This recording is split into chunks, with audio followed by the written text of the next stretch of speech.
Welcome to the Quantum Biology Collective podcast, where we break down the practical applications of this emerging science, starting with healthy light habits and going wherever the quantum superhighway takes us.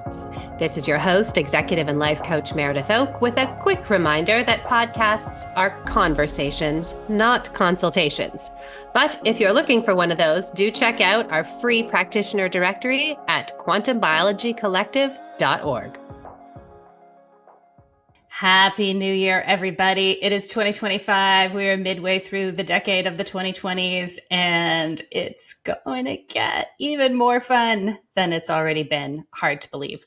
For this episode, I am going back into the archives and re-airing an interview that I did pretty much exactly a year ago with Carrie Bennett. And was in our top 10 list. It's the episode on ether. If you haven't listened to it, do that now. If you have listened to it, listen again. I did the interview myself and I'm re-listening to it and I'm just like, what? Oh my God.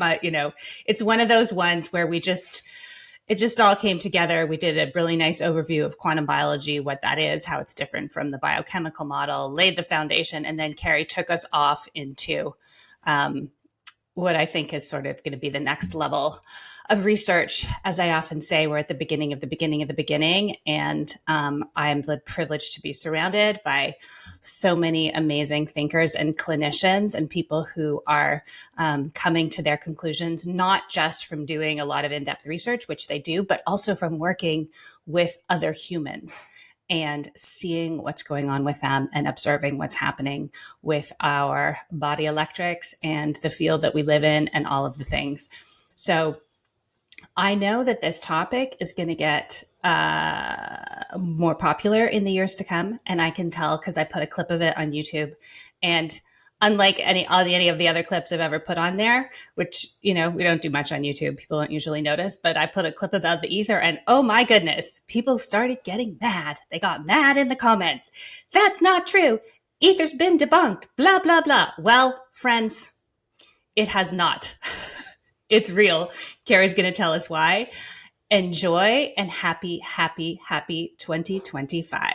Also, do not forget to visit bondcharge.com and put QBC in the discount box at checkout. If you are still prepping for the most of the winter, which is still to come, especially at a high latitude area, I really, really, really do beseech you to get some kind of infrared therapy device in your home. It really is helpful. It's one of the things that I added to my high latitude winters a couple of years ago.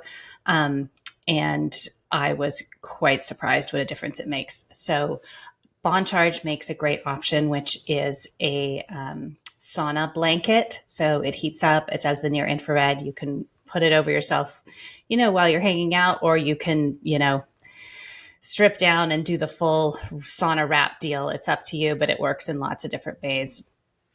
And I highly recommend checking it out. And don't forget to put QBC in the discount box. And don't forget to take care of yourself in the winter. Please, my friends. Mother Nature loves us. She will not steer us wrong, but in our modern society, we need to give her a little helping hand if we live at a high latitude. Okay, enjoy. Now, in the intro to this podcast, I say that we start with healthy light habits and go wherever the quantum superhighway takes us. Well, today, the quantum superhighway is taking us to an entirely new dimension. We have Carrie Bennett here, who's one of our favorite podcast guests, and she is going to explain why it's not just about circadian rhythm. It's not just about structured water. It's also about a whole new medium that we all exist in called ether. This is really, really interesting, and I think one of the most important episodes that we've ever done, because the scientific explanation for what ether is and why it exists, and Carrie makes a very compelling case that it exists, is really a bridge between physical healing and energetic healing and spiritual healing and all of the things that we have known in our bodies and in our hearts to be true, but somehow lacked a complete scientific explanation, right? Like the mechanism wasn't there. and it's starting to emerge. So this is really, really exciting. And I'm not going to say anymore. You just jump in and listen to the episode with Carrie. And of course, follow her on Instagram at Carrie B Wellness and go to her website, carriebwellness.com. She has lots and lots of information there for practical health and healing through the quantum lens. But today we go on a journey. Enjoy. All right, Carrie Bennett, welcome back to Quantum Biology Collective podcast. Thanks, Meredith. I always love chatting with you. So thank you. Thank you.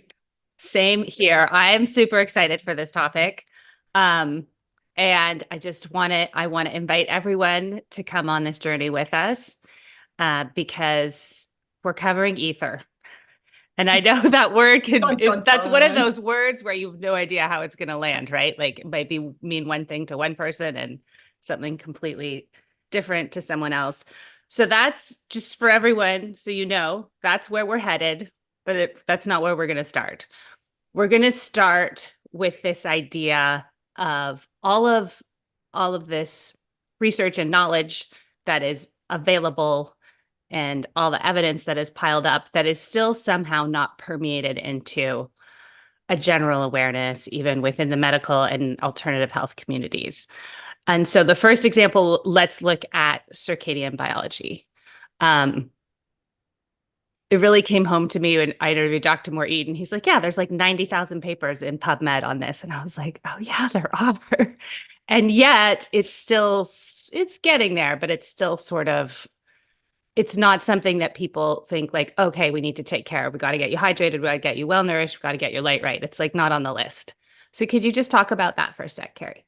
Well, yeah, sure. I think we've taken for granted, I think mainstream medicine has taken for granted the fact that light matters at all in any capacity except for vitamin D, right? We recognize that sunlight makes vitamin D, and, supposedly there's a big association between vitamin D deficiency and inflammatory conditions. And so then I think they found a workaround with that in order to be able to say, okay, take your vitamin D supplement. And so, so we didn't even prioritize light with that because we still have this idea that we fear light, right? We don't think that the artificial stuff is doing anything bad for us. And we're afraid of the real thing. And so it's really easy to kind of sweep it under the rug because I don't think most practitioners feel equipped to maybe I don't want to say confront clients or patients, but really deeply explain to clients and patients what's going on with their circadian rhythms, with the LED lights that can, tank their melatonin, with the fact that we need UV light for so many physiological reasons.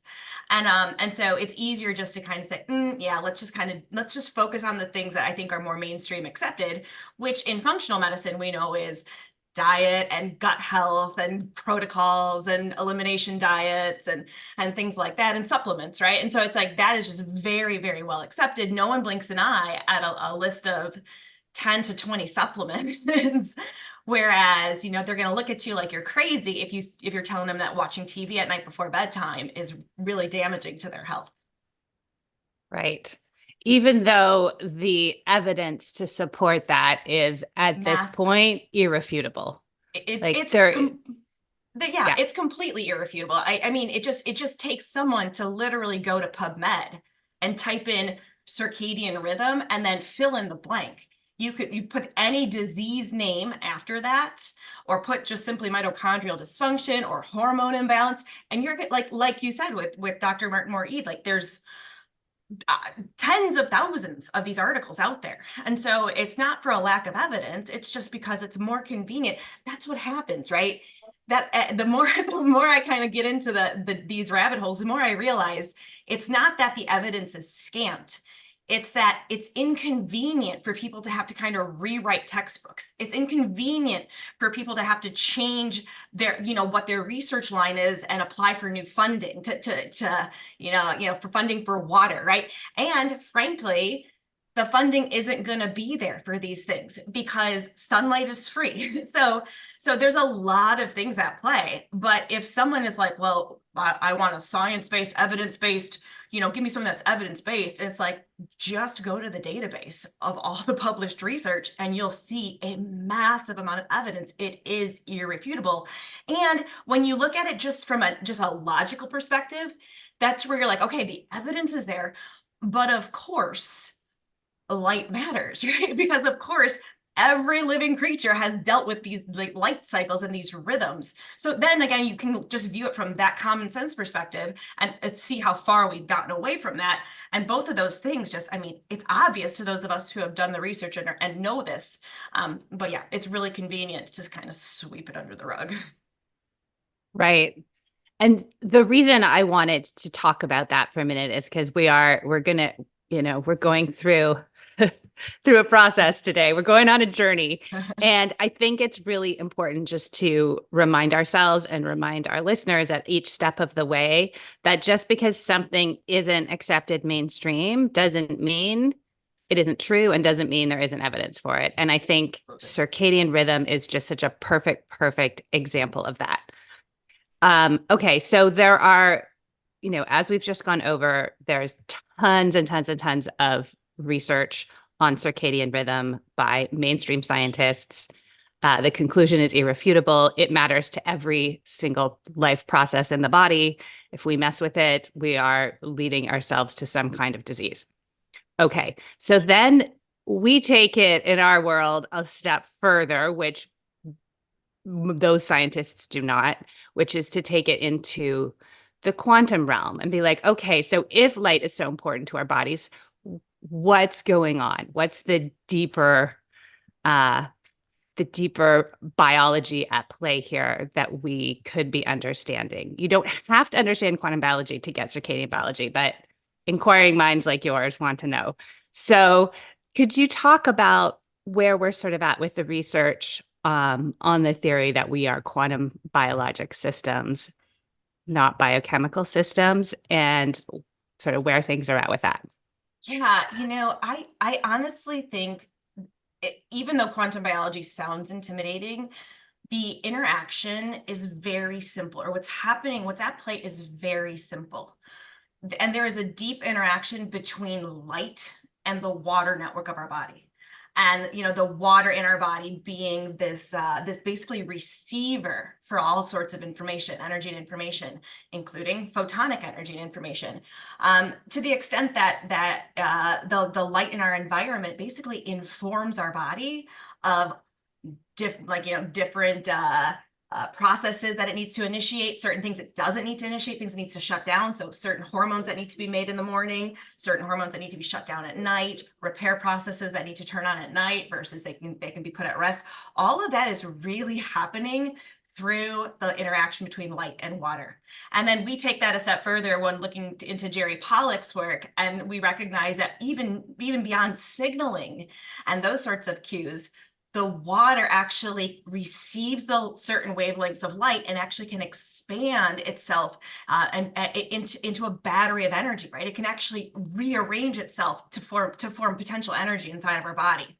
So light and water are everything when it comes to human health. And I think that really what has happened over the course of the past 100 years or so of biochemical research is that it became very convoluted in the mechanisms, and like this chemical, it needs to interact, like where is this chemical going? How is it transforming? What pathway is it the biochemistry became so complex and so convoluted. And frankly, I loved studying it in college, but in the grand scheme of things, as a practitioner and in terms of its ability to advance medicine in any capacity and helps humans live healthier lives, it's done absolutely nothing.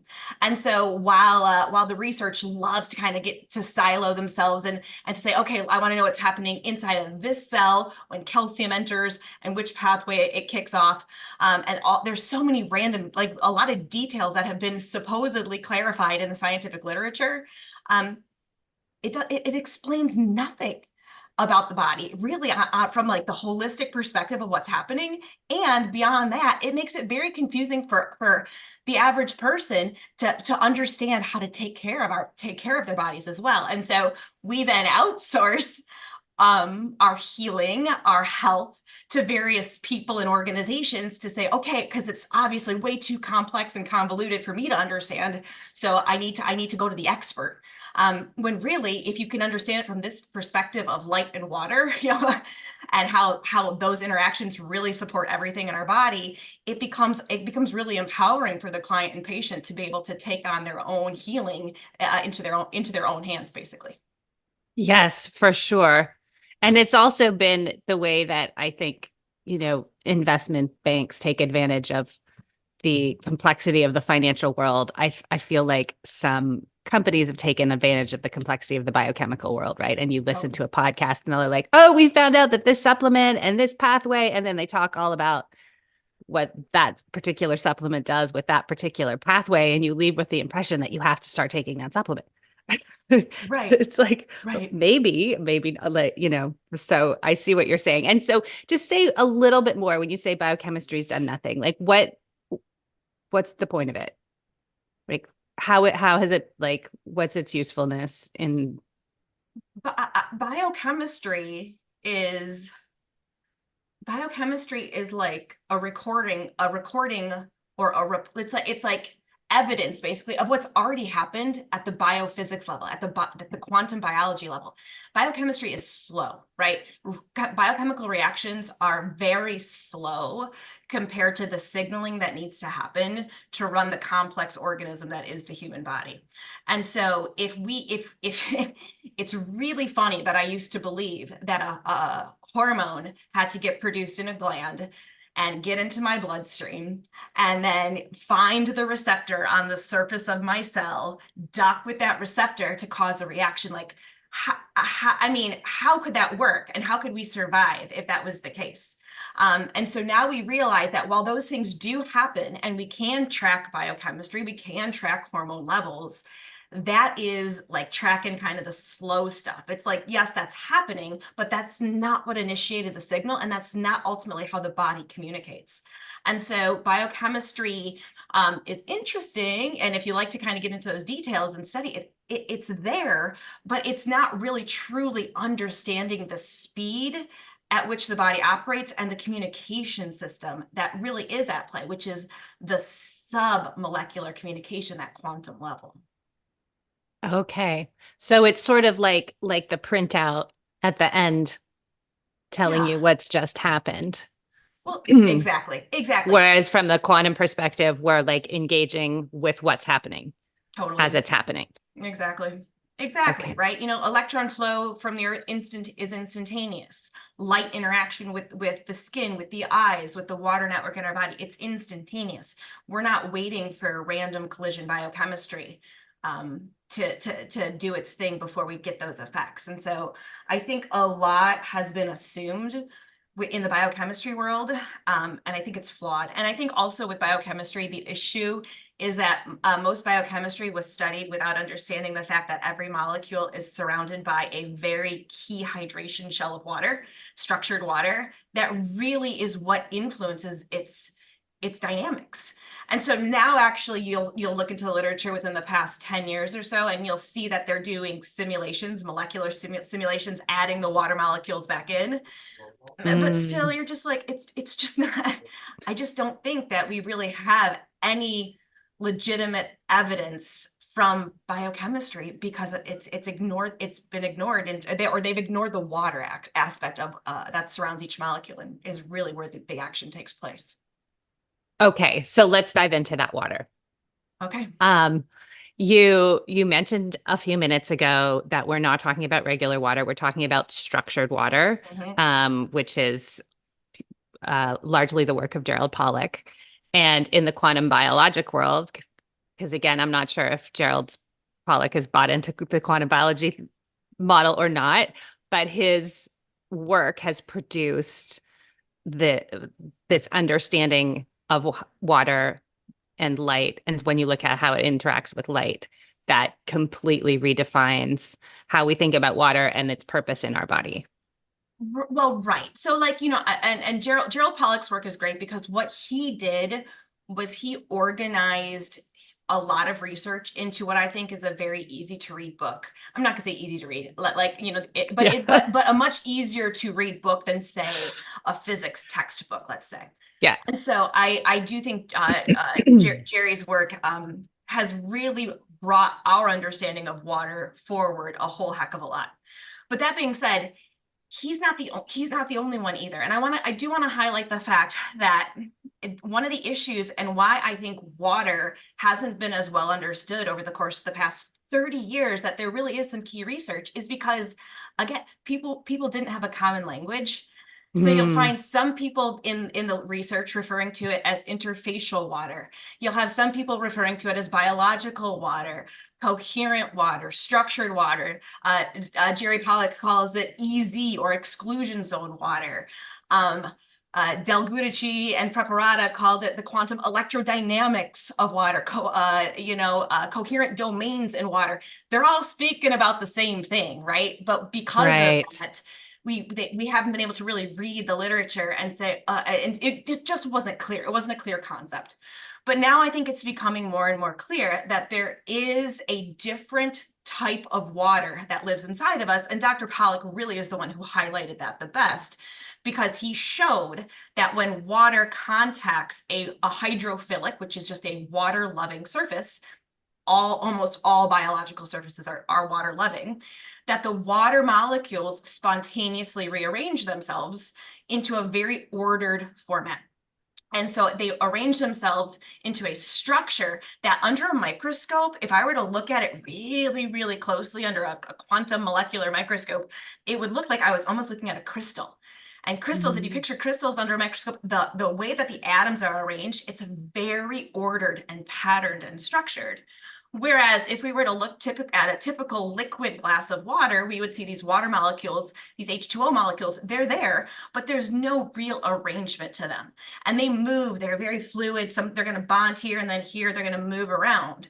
And so his research did a great job to show us that the water molecules inside of the body are mostly in this beautifully structured pattern that we would call liquid crystalline water as well. Mm. And that gives the water special properties. When water is structured and arranged in this way, it helps to provide energy for the body.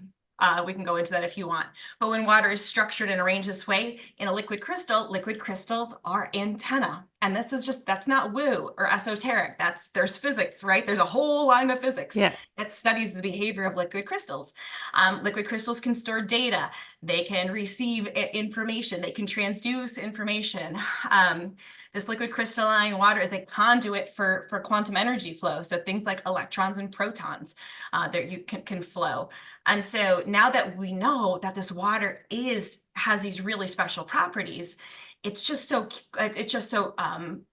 I think it's really easy to see how, if we've omitted these properties of water that are around every protein, every biomolecule, and every hormone, every receptor in the body, if we've ignored that, then we have not studied water and these hormones and molecules as they would be behaving in the human body, right? We've just studied them in isolation, and we've completely ignored how truly intelligent and important that water is inside of us.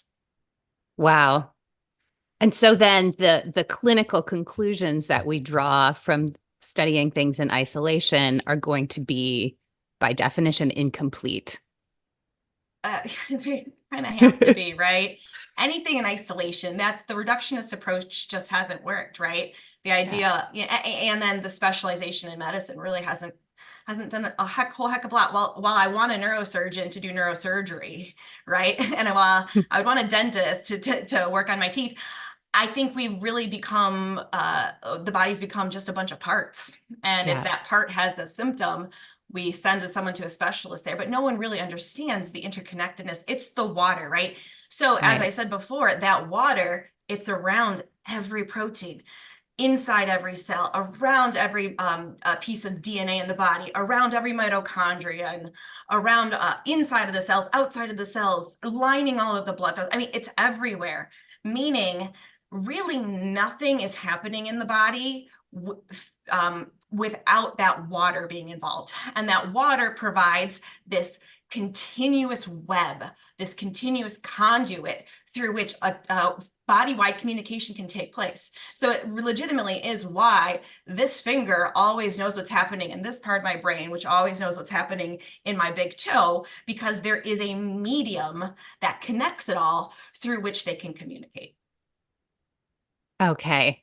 So we are basically a liquid crystal that serves as an antenna that stores memory, and that is a quantum signaling superhighway.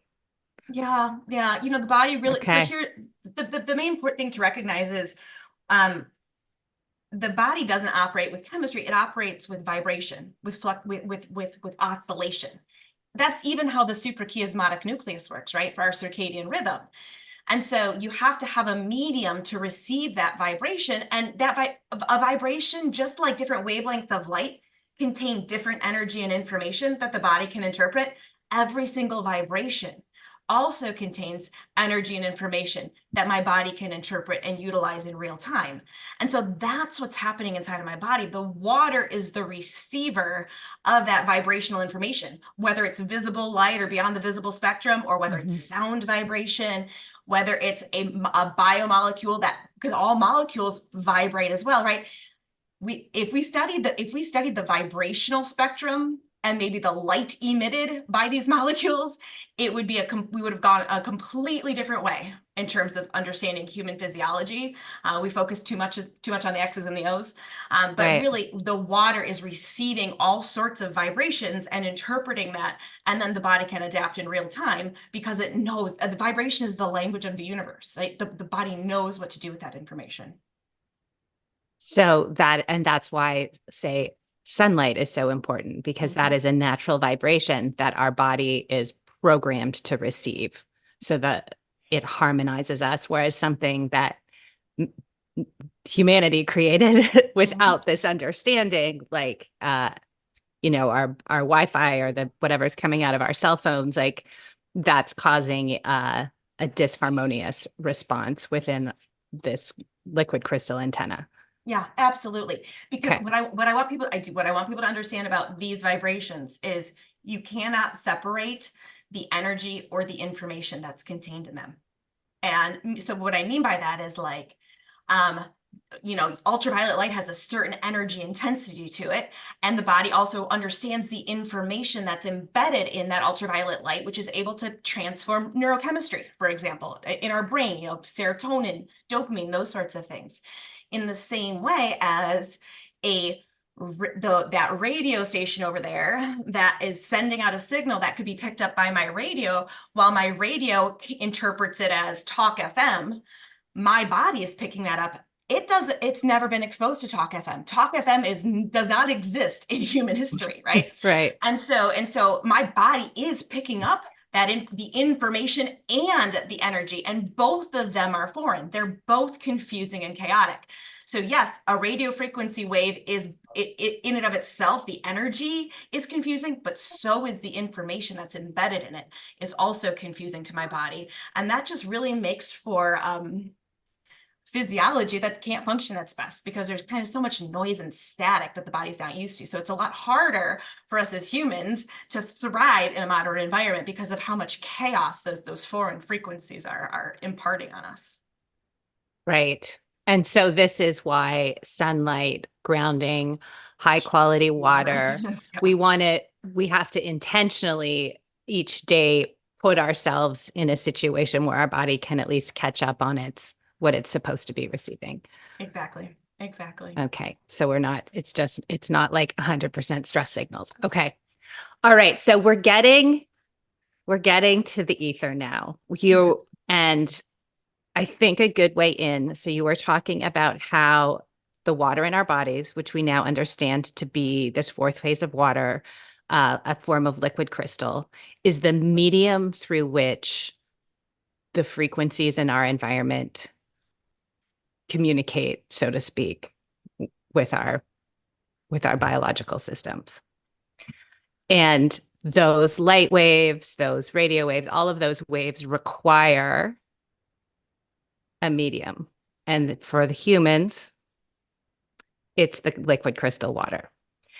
So let's start there, talk a little bit about how water's the medium, Sure. and then let's segue into the ether. Yeah, sure. So like this was when I started studying quantum biology, I really didn't have any concept of the ether, right? Like I had heard of the word ether before, but didn't think very much of it. But all of a sudden, when I realized that all waves require a medium to propagate, meaning you can't have waves in water without the water.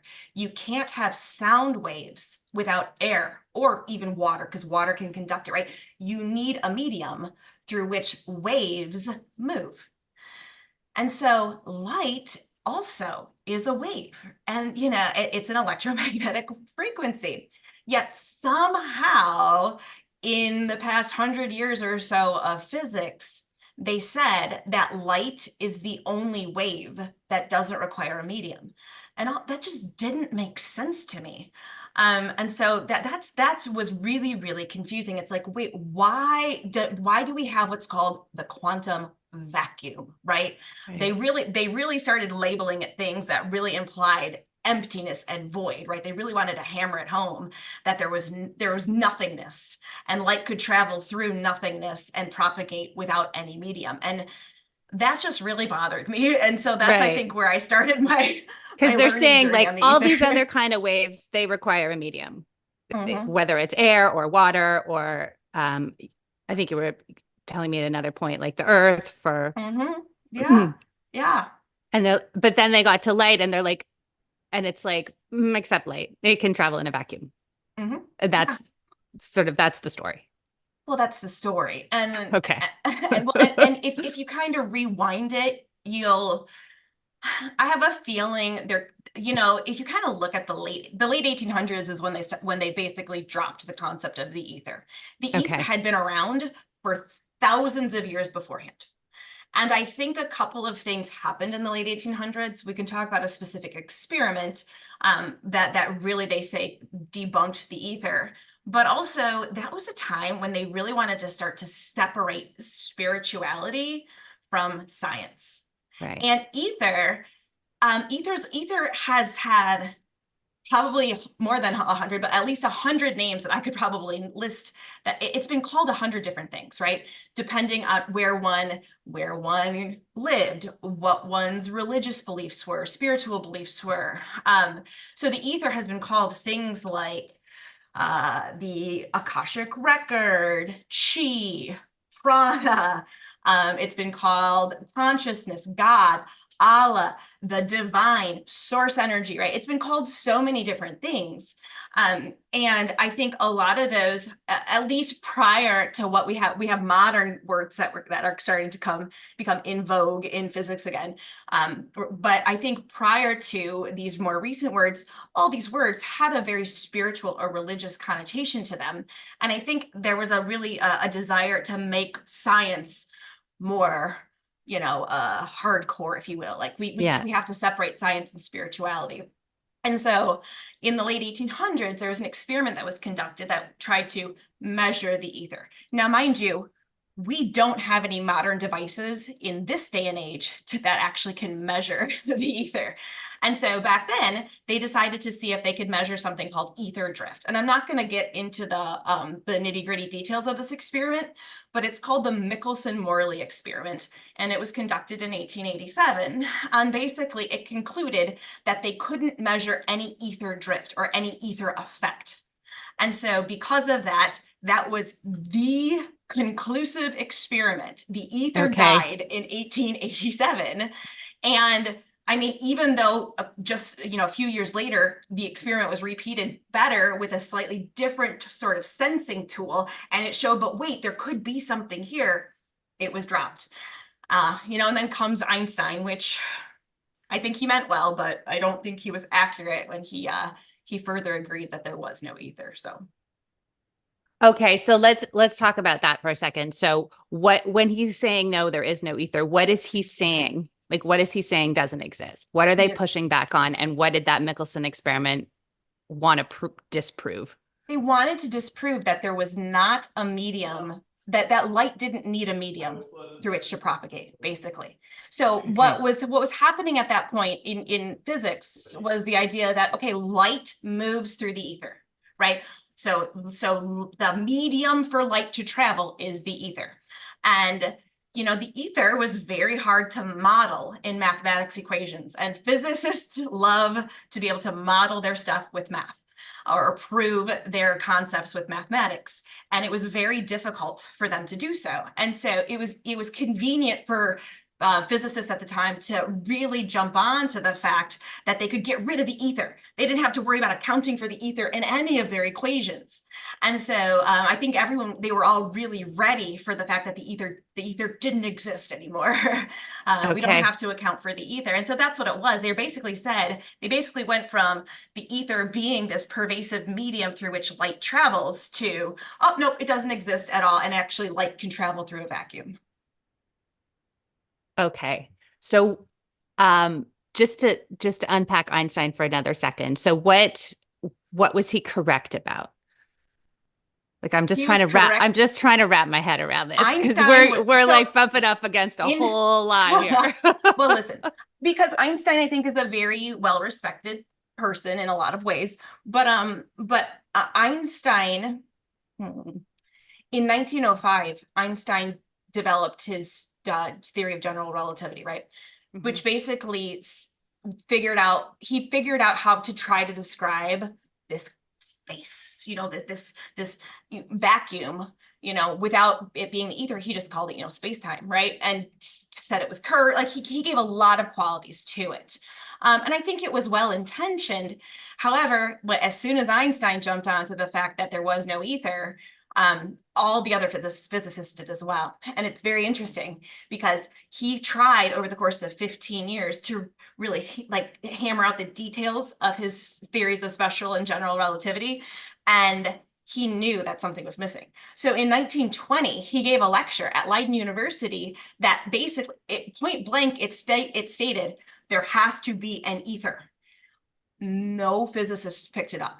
No physicists were like, oh yeah, let's bring back the ether, because it was so much easier to do physics without the ether, right? To do the math without the ether. And so, and I made potentially the spiritual thing too. So I would say that, that Einstein, I think he was trying to kind of reconcile what was going on with light and with how light moves and things without the ether, but with his theories.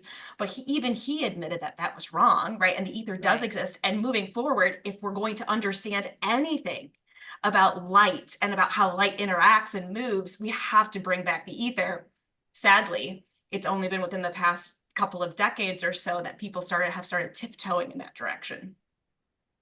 Right. Okay.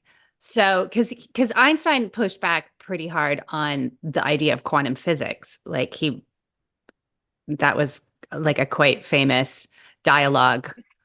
Einstein didn't have a concept for spooky action at a distance, right? So basically the fact that, I can affect something very far away because it's entangled, there was no medium through which there could be a connection. So he called it spooky action at a distance.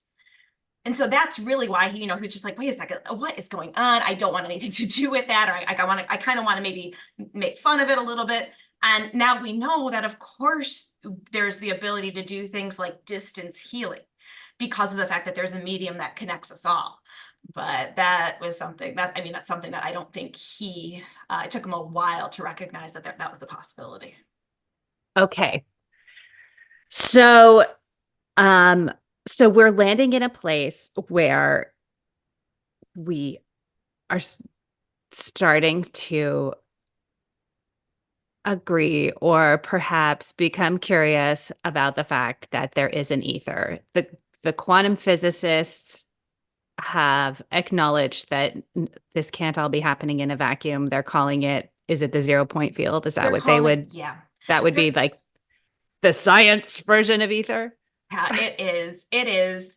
Okay. And I remember, Yes, it is still a little fringe though too. But the research that really kind of brought that back was they basically tried to measure if there was any energy fluctuations or any vibration in a space that was cooled to absolute zero, right? So they basically cooling an area to a temperature in which supposedly all vibrations should freeze, right? There should be no vibrations that could be picked up, and they still picked it up. So they said, wait a second, okay, there is something in space, in this space that we have to start to account for. So that's why they called it zero. They cool things to absolute zero. So they called it 0 point energy. That's still there. It's like this residual energy that's still there, or the 0 point field, or the Higgs field, it's been called. But no one is willing to call it the ether. And to be fair though, I do think there's some great researchers in this field, like Nassim Haramein, but I don't think any of them would get funding if they started calling it the ether, right? So it's like they're talking exactly about the ether, but perhaps they're using this newer term for it because they want to still be able to do research to continue to investigate what they're finding. Right.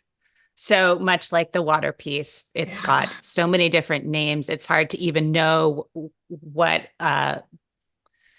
coherent or common understanding is at this point because people are calling it different things. Okay. So from your perspective, because I was going to say you study everything. I don't know if that's possible, but you're pretty close. You study a lot of things. Okay. Yeah. People, Carrie's a gift to you. You need to listen. Okay. So how would you explain what the ether is? And let's just say in the same way we talked about structured water, we're talking easy zone water, we're talking structured water, we're talking biological water. It's all words for the same thing. What is that thing? So with the ether, all these different words coming together to say that we exist in a medium that we can't see, we can't discern through our senses, but it's there. So what is it? Yeah, that's a great entry point. So step one, I want people to think about what fish would sense in the ocean, right? Right. They're swimming through something, but I don't think, now I've never been a fish, but I don't think they're actually recognizing that this is the medium, right? The medium through which they're swimming. And so we have to kind of view it the same way. What we feel as empty space around us really is full. It's full of this finest level of fluctuation. And so to get a little bit more, I think to kind of bring it home for people, let's talk about the scale at which we're describing this field that's around us, this ether. And it is the fact that if we were to take an atom and if we were to blow an atom up until it was the size of a football field, one atom, the size of a football field, we would have a nucleus that was about the size of a quarter at the 50-yard line. And then we would have a fly, which was the electron, right? Buzzing around the outside of the stadium. And the rest would be filled with this substance that we call the ether. So it's not empty. Wow. That's the scale, right? So we're talking about this, it is a fluid. So I'll talk about it. It is a fluid medium that basically fills all space. So anywhere there is empty space, it fills it. And even things that appear solid are actually always imploding it, always pulling it into them as well. So where do you want to go from there? Okay, my head is exploding. I have goosebumps. All right. So because even when we talk about electrons or atoms, everyone always talks about, you blow them up and it's like, I didn't even quite realize the distance. Like, so from like a quarter on the 50-yard line to the outside of the stadium, that is the scale that we're talking about. Mm-hmm. And everyone always says, and it's mostly empty space. AKA ether. So what I'm hearing is there's no such thing as empty space. There's no such thing as empty space. No, not at all. Even if you were to try to take, so people are trying to take ether units, we got to give up the idea of particles even, right? We have to realize that everything is just a vibration, a wave, a fluid, a movement happening, and how movements and waves interact. They might feel like solid things, like a proton, right? Or like my body. But really everything, if I were to break it down into the smallest scale to be able to possibly visualize, everything is still just moving vibrational waves. And so it's how the waves organize themselves, and the ether informs the waves, and we can interact with the ether. So like this is a medium. I want you, it's considered a superfluid, right? Meaning the difference between a fluid and a superfluid is that it can move without resistance. So that's why well, I'll say it can move without resistance, and it is influenced by things like consciousness, focused attention, intention, emotions. Those things influence it, as does shapes around it. So that's biogeometry, right? That's Dr. Ibrahim Karim's work about how certain shapes can help to organize the ether. It's why pyramids existed. It's why stone circles existed, because, right? Because those were places that were able to organize this, what has also been called subtle energy, right? Subtle just means below the electromagnetic spectrum, organizes a subtle energy for various purposes, healing, ancestral communications, right? Depending on the various cultures we would have studied. And so the ether is the medium through which all of this stuff takes place. And it's because literally not one part of the cosmos is not connected through this fluid. I love this. I love it. Okay. Because it's like I can feel everybody listening to this, even though they haven't listened yet. I can feel them listening to this going, oh, that's why, fill in the blank, right? Like you look, I love the work of Lynn McTaggart, right? She looks at intention, at meditation, about the power of small groups coming together.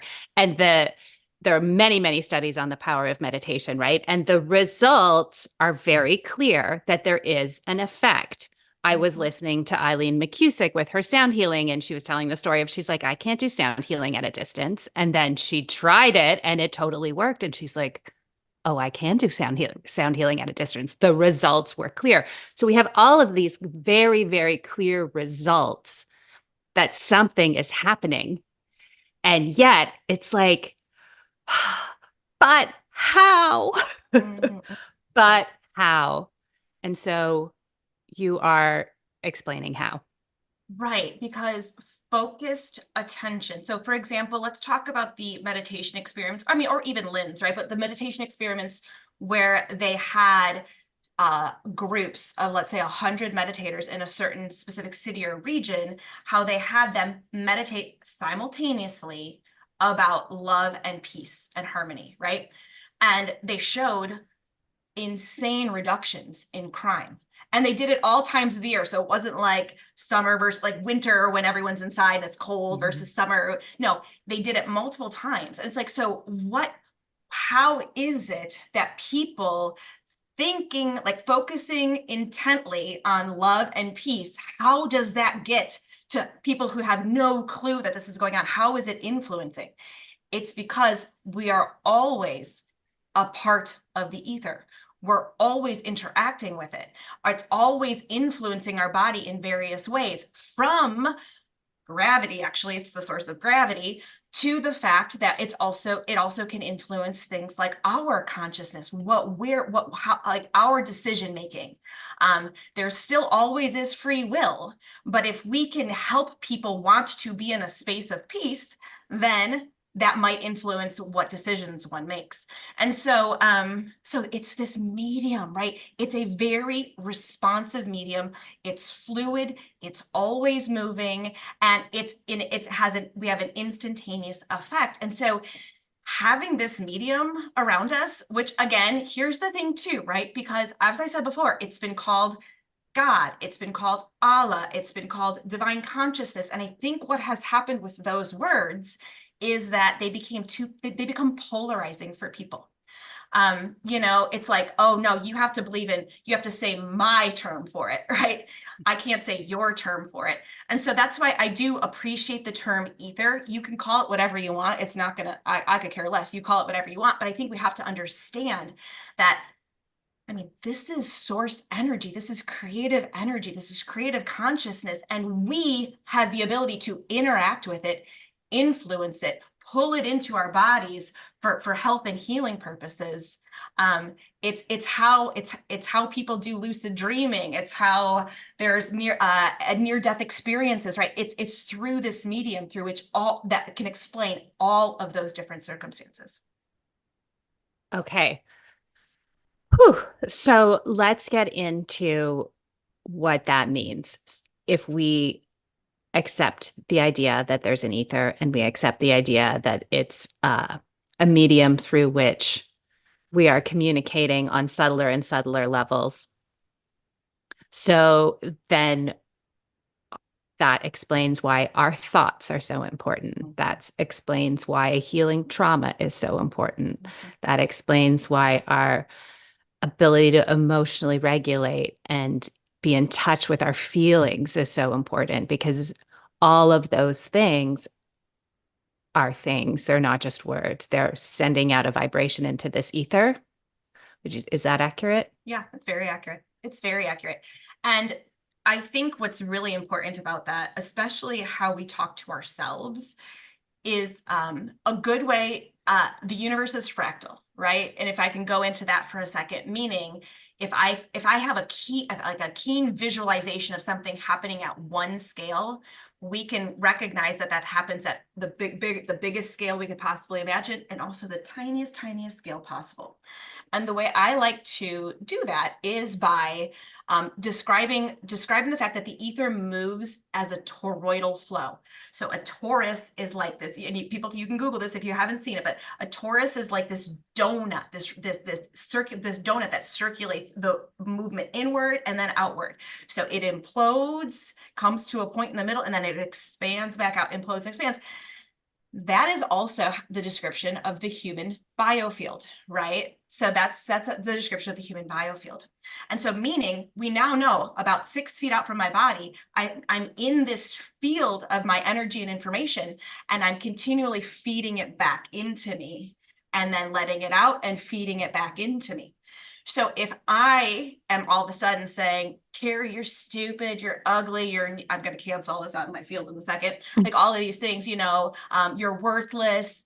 That's why it's reinforcing, right? We hear these things like what you think and what you feel, what you put out comes back to you. And it's because what you put out literally goes out into your field and circles right back through you. And because the ether and the information embedded in that we just put out there, because it touches every cell of my body, every piece of DNA, of course it can influence gene expression. Of course it could put my nervous system on the fritz. Of course it can start to drive disease processes, because depending on the type of energy that I'm putting out and then pulling back into me. So interesting. And so I want to talk for a minute about the role of nature in this, because we've both experienced for ourselves and seen with other people that when people start to be intentional and mindful about their light environment and spend more time outside and know where the sun is, have a sense of where the sun is at different times of day, and have a sense of how nature is nurturing our bodies, we have noticed an increased capacity for intuition, for letting go of, of unhelpful emotions, for getting over things. What would you say is going on there? I would say, I'm going to say that what it seems like to me is that there's a lot of noise in a modern city, in a modern home, right? From so let's just say the vibrations, right? If my body is continually interacting with all of the energy and information that's stored in this fluid, this medium around me, or this medium that's called my environment, And it depends, like, what's the quality of it? It's the difference between a clean fish bowl that the fish is swimming in versus the fish that's swimming in a really muddy bowl, right? It's still a swimming, it's still moving, it's still doing its thing, but that fish in that really muddy, murky water is not going to thrive compared to that fish that's in this clean, pure water. We got to view our environment in that capacity as well. And that's not just the non-native EMFs. Of course, it's the Wi-Fi and Bluetooth and artificial light, but it's also like the foreign sounds, like the refrigerator buzzing, the lights buzzing. It's also the things that we're watching on the TV, the news, that, the weather that's always trying to tell you that, something bad's going to happen. It's it's the people we interact with and the words we're saying to each other. It's the thoughts that we have.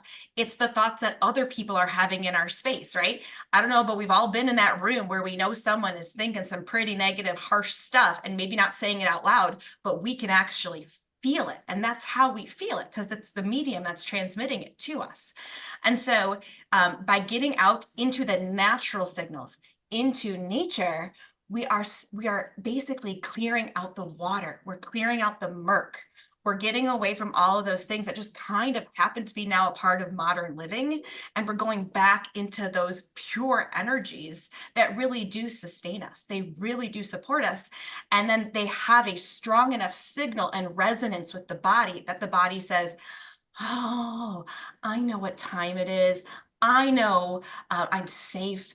I know I don't have to feel like there's a saber-toothed tiger. Oh, I know that I can pull this energy in and then start some healing processes. Whereas in the modern life, even though it doesn't seem like it, it really is polluted in a way with so much. And it's through the ether that we receive that pollution. I'm not talking about pollution we breathe in. I'm talking about the pollution that's invisible to us, if you will, in these waves of information that are just kind of nasty. Wow. And so this brings like a whole other level of power to um, every aspect of our life, really, but particularly our, whether we have a meditation habit, whether we have clear boundaries, whether, we get to choose who we spend most of our time with.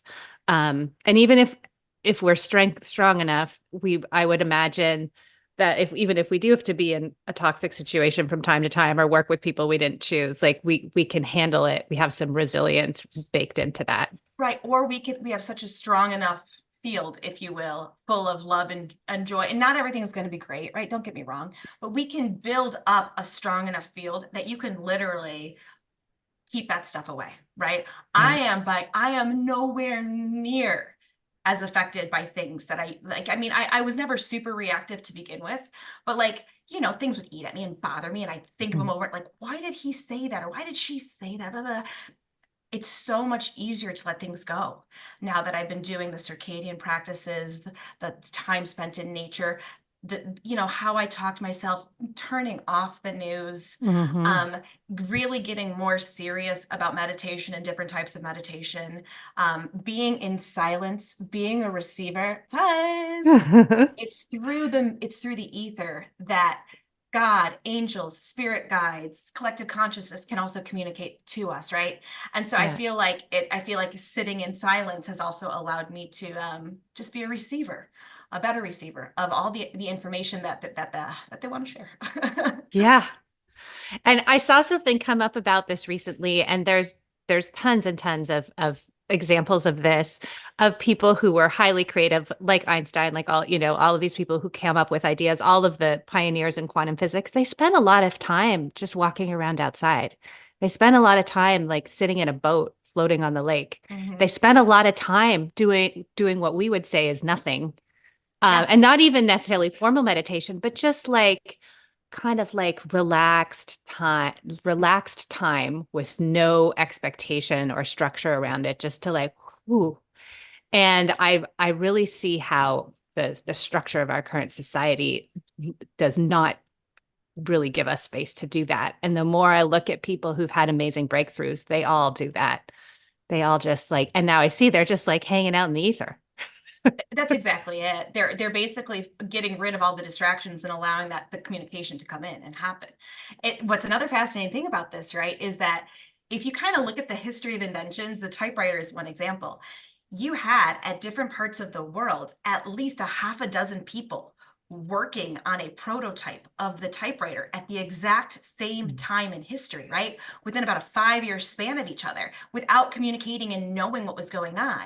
And so what was that? What was happening? There is a pool of information that if we're able to receive it and we're able to pull it and utilize it, it's there. And so, that's why I also think that we, the more that we can kind of get into, like, put out this idea of circadian rhythm, right?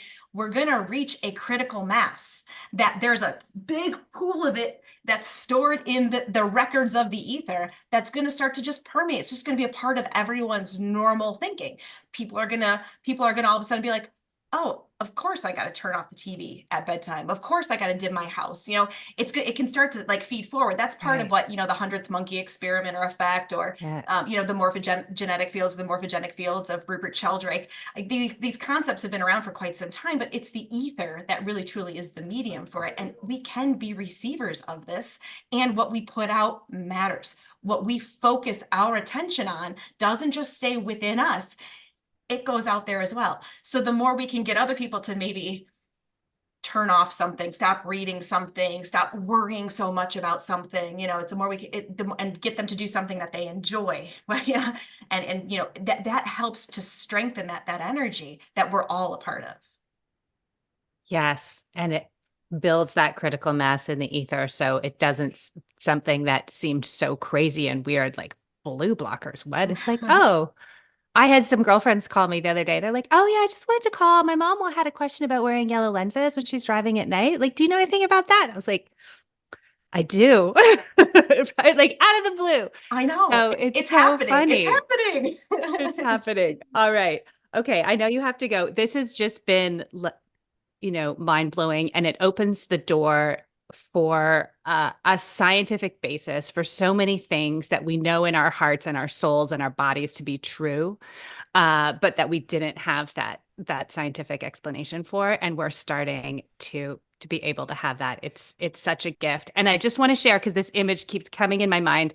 I was watching the Percy Jackson TV series with my children last night, and the little boy falls down into the water from a great height, and he's stuck, and he's thrashing around, and he's stuck under the water, and he's like, oh, and this angelic voice says, just breathe. And he realizes, as Poseidon said, and he finally stops thrashing around and starts and realizes he can breathe underwater. And I feel like that's where we are right now. Like the ether is our water. Mm-hmm. We can breathe. Mm-hmm. Can breathe. Totally. It's exactly so it. Beautiful. It's beautiful. It is beautiful. And it's, I don't know what I hope this allows people to do, because I think in quantum biology, you and I've had some conversations behind the scenes. I think in quantum biology, it's really easy just to be, I want to be hardcore science, right? And other people who are more in maybe the metaphysical, realm of what they do with their life and what they study, it's like, oh, but no, it's all about the metaphysical. And it's like, they're not mutually exclusive. They can exist together. Science and spirituality can exist together. I can believe in so many different things science-wise and still believe in God, right? Or so what ether with source, whatever you want to call it. And it's I really feel like this is a beautiful place to be, because it doesn't have to be either or. It could be both and we can start to kind of wrap those teachings into this as well. Yes. And trust ourselves to choose the avenue. There's so many avenues of healing that we need beyond just the physical. And now we understand why and how important it is. Carrie, thank you so very much. This was amazing, and I can't wait to share it. Thanks for having me, Meredith. And I'm super excited to answer any questions about this. And we'll see if anything pops up. Okay. Yeah. We'll circle back. We'll have to do a follow-up in a few weeks. Okay. This has been the Quantum Biology Collective podcast. To find a practitioner who practices from this point of view, visit our directory at quantumbiologycollective.org. If you are a practitioner, definitely take a look at the Applied Quantum Biology certification. a 6-week study of the science of the new human health paradigm and its practical application with your patients and clients. We also love to feature graduates of the program on this very podcast. Until next time, the QBC.